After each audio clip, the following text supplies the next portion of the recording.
Andrea Yates was married to Russell Yates in 1993. They went on to having 5 children: Noah Yates, Mary Yates, Paul Yates, John Yates, and Luke Yates. When Andrea was a teenager, she suffered from bulimia and depression and would speak about suicide to her friends. Prior to the murder of her children, Andrea had shown signs of postpartum depression, postpartum psychosis, and schizophrenia.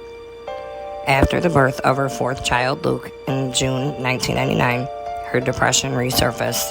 Her husband had found her shaking and chewing her fingers. The next day, she tried to commit suicide by overdosing on pills.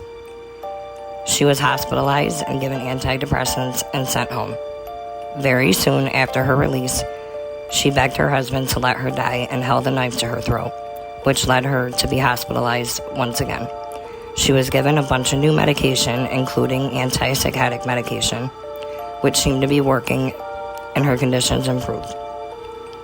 One of Andrea's former psychiatrists testified during the trial that they urged her not to have any more children, as it would guarantee a future psychotic depression.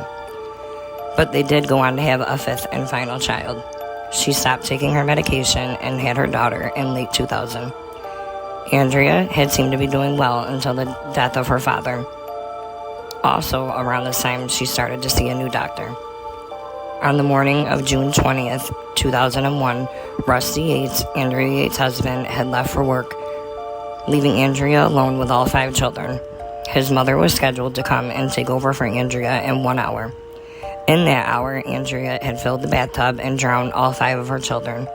She started with John, Paul, and Luke, and then went on to lay them in her bed and covered them. She then went and drowned her baby Mary, and while she was doing that, her son Noah came in asking what was wrong with Mary.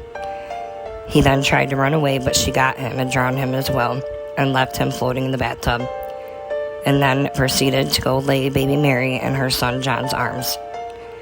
She called police saying she needed an officer, but would not say as to why.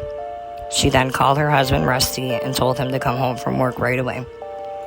The crime scene was something from a nightmare, an investigator had said. Andrea confessed to drowning the children. She was convicted of capital murder, but the jury refused a death sentence. She was sentenced to life in prison with the possibility of parole after 40 years.